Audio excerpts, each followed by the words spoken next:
অন্যায় রুখে দেওয়ার মতো ক্ষমতা নেই এমন সময় আসতেই পারে, কিন্তু এমন সময় কখনোই আসতে নেই যখন প্রতিবাদ করার ক্ষমতাটুকুই মানুষ হারিয়ে ফেলে। লেখক, রাজনৈতিক অধিকার কর্মী ও নোবেল বিজয়ী এলি উইজেলের এই উদ্ধৃতি কয়েক দশক পুরনো হলেও আজও প্রাসঙ্গিক। কার্নেগি এন্ডাওমেন্ট ফর ইন্টারন্যাশনাল পিসের তথ্য, ২০১৭ সাল থেকে দেশে দেশে ৭০০-র বেশি সরকার বিরোধী বিক্ষোভ দেখেছে বিশ্ব। ১৮% বিক্ষোভ স্থায়ী হয়েছে ৩ মাসের বেশি সময়। শুধু অর্থনৈতিক সংকটের জেরে শুরু হওয়া বিক্ষোভ সরকার বিরোধী গণ আন্দোলনের রূপ নিয়েছে এমন সংখ্যা ২৫০-র বেশি। চলতি বছর ইতিহাসের অন্যতম উল্লেখযোগ্য গণ অভ্যুত্থানে বাংলাদেশে অন্তত ১৫০০ প্রাণহানির পর পতন ঘটে ১.৫ দশক ক্ষমতায় থাকা আওয়ামী লীগ সরকারের। দেশে দেশে রাজনৈতিক অস্থিরতার সব শেষ নজির দক্ষিণ কোরিয়া। নিজের রাজনৈতিক সংকট থেকে নিস্তার পেতে এবং একনায়কতন্ত্রের পথ সুগম করতে সামরিক আইন জারির চেষ্টার অভিযোগে পার্লামেন্টে উত্থাপিত অভিশংসন প্রস্তাব পাশে ক্ষমতা ছাড়তে হবে বর্তমান প্রেসিডেন্টকে।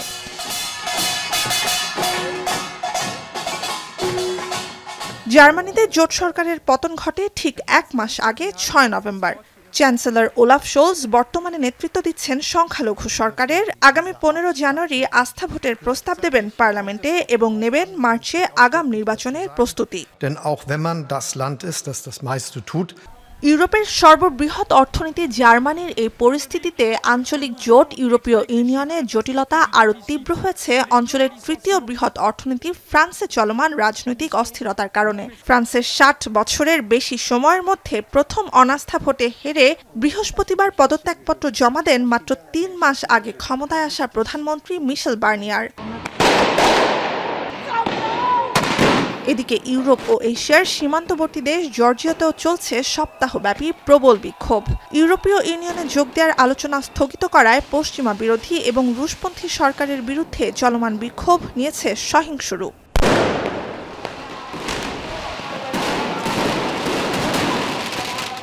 আন্দোলন চলছে দক্ষিণ এশিয়ার ২ পরাশক্তি ভারত আর পাকিস্তানেও। কৃষি বান্ধব নীতির দাবিতে মোদী সরকারের প্রতি নাখোশ লাখো কৃষক বিক্ষোভ করছেন নিয়মিত বিরতিতে। জাতিগত দাঙ্গায় অস্থির দক্ষিণ পূর্বাঞ্চলীয় রাজ্য মণিপুর। শিখ বিচ্ছিন্নতাবাদ ইস্যুতে বিক্ষোভ গড়িয়েছে আন্তর্জাতিক রাজনীতিতেও। অন্যদিকে গেল বছর অনাস্থা ভোটে হেরে বিদায় নেয়া এবং কারাবন্দী সাবেক প্রধানমন্ত্রী ইমরান খানের মুক্তি সহ নানা দাবিতে গেল সপ্তাহে সহিংস বিক্ষোভ দেখে প্রতিবেশী পাকিস্তান। এছাড়া সরকারের প্রতি প্রান্তিক জনগোষ্ঠীর অনাস্থায় সংঘাত দিন দিন বাড়ছে আফ্রিকার বিভিন্ন দেশে।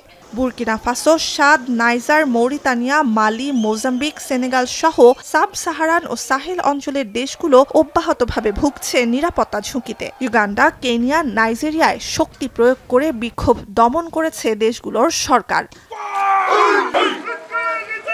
গেল ২-৩ বছরে উন্নয়নশীল দেশের পাশাপাশি অনেক উন্নত দেশও বড় পরিসরে এবং দীর্ঘ সরকার বিরোধী বিক্ষোভের সাক্ষী হয়েছে। অস্থিতিশীলতা তুলনামূলক বিরল। কানাডা, নিউজিল্যান্ডের মতো এমন শান্তিপূর্ণ দেশ হিসেবে পরিচিত রাষ্ট্রও এ তালিকার বাইরে নয়। সামাজিক অস্থিরতার রেশ টানছে সরকারগুলো, বলছে আন্তর্জাতিক মুদ্রা তহবিল IMF। International institute for democracy and electoral assistance IDR সাম্প্রতিক প্রতিবেদনে বলা হয়, যুক্তরাষ্ট্রের ডোনাল্ড ট্রাম্প, তুরস্কের রিসেপ তাইয়েপ এরদোয়ান, ইসরায়েলে বেনিয়ামিন নেতানিয়াহু, হাঙ্গেরিতে ভিক্টর ওরবান সহ কট্টরপন্থী নেতাদের হাত ধরে স্বৈরশাসন চেপে বসছে গণতন্ত্রের ওপর। নুজহাত কামাল, এখন বিশ্ব। শিয়া বাটার ও ভিটামিন E সমৃদ্ধ lily glam beauty soap. Lily, always beautiful.